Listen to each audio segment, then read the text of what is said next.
1 Samuel 17.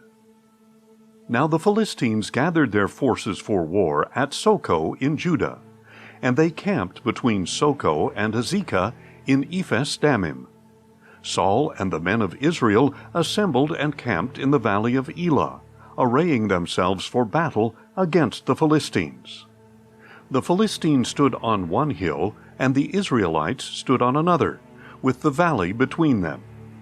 Then a champion named Goliath, who was from Gath, came out from the Philistine camp.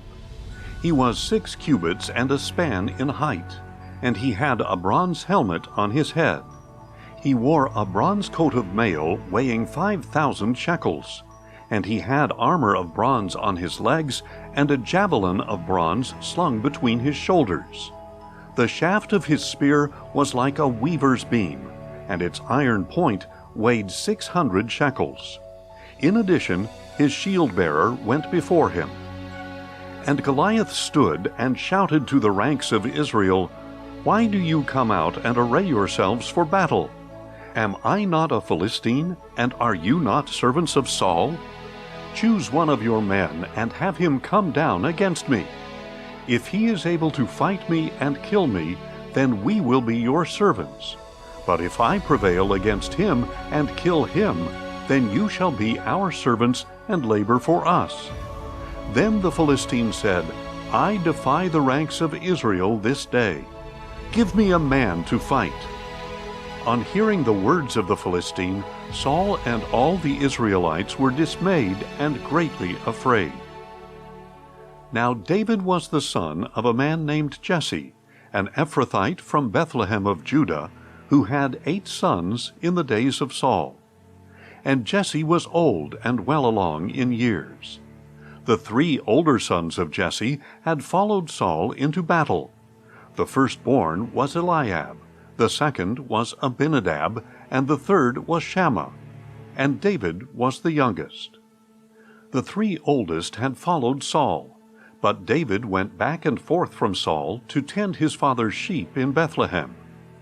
For 40 days the Philistine came forward every morning and evening to take his stand. One day Jesse said to his son David, "Take this ephah of roasted grain and these 10 loaves of bread for your brothers, and hurry to their camp. Take also these 10 portions of cheese to the commander of their unit. Check on the welfare of your brothers, and bring back an assurance from them. They are with Saul and all the men of Israel in the valley of Elah, fighting against the Philistines."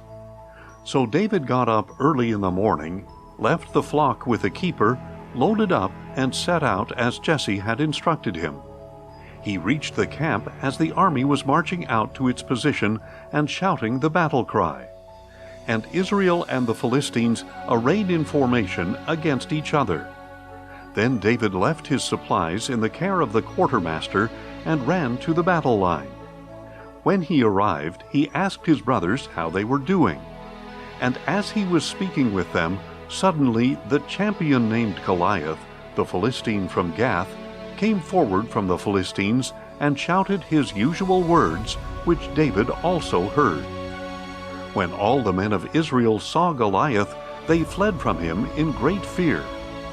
Now the men of Israel had been saying, "Do you see this man who keeps coming out to defy Israel? To the man who kills him, the king will give great riches, and he will give him his daughter in marriage and exempt his father's house from taxation in Israel."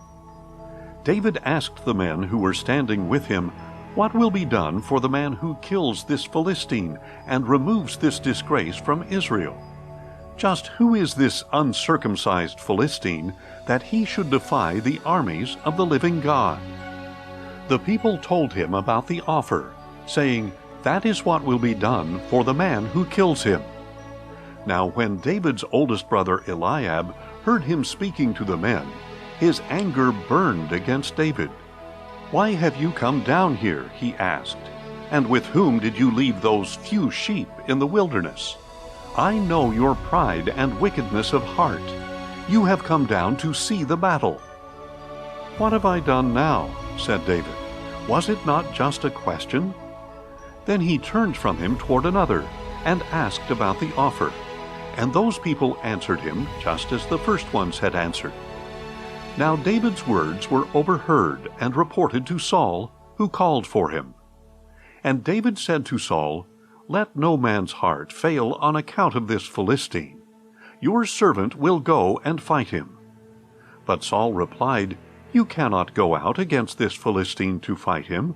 You are just a boy, and he has been a warrior from his youth."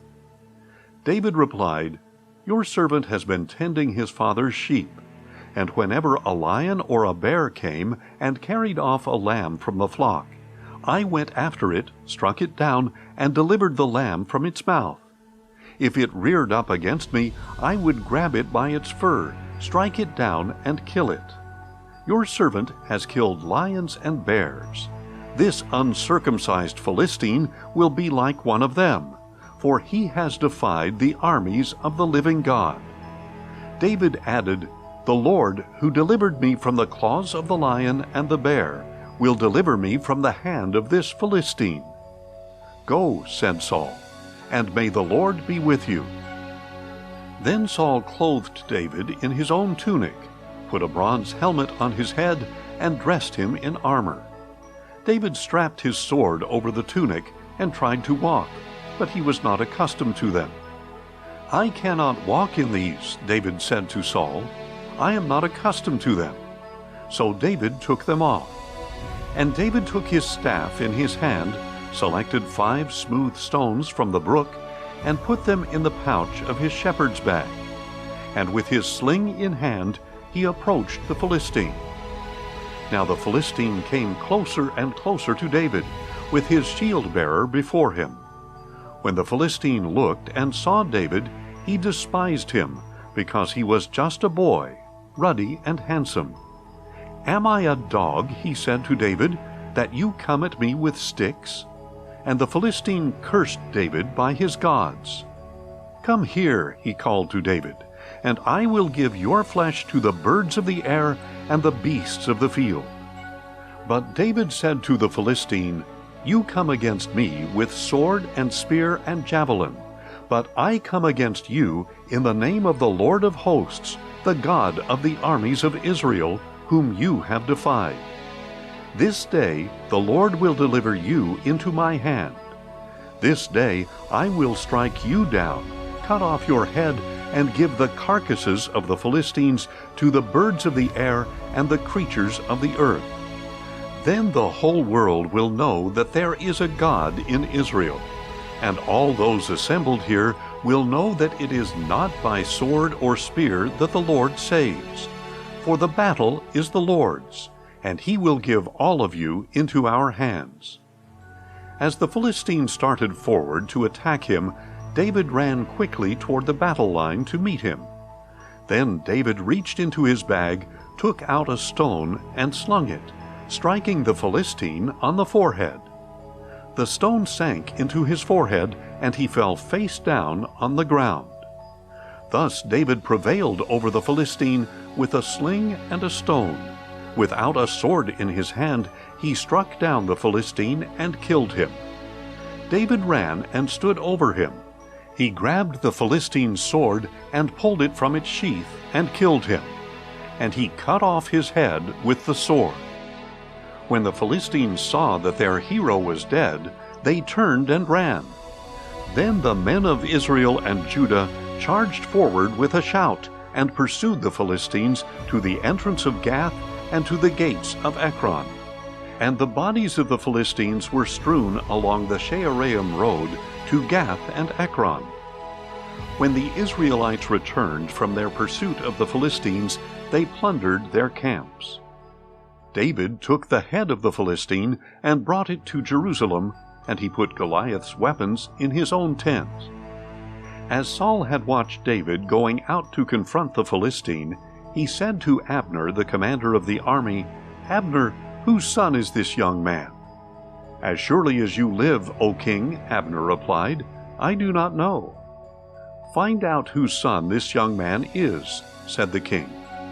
So when David returned from killing the Philistine, still holding his head in his hand, Abner took him and brought him before Saul.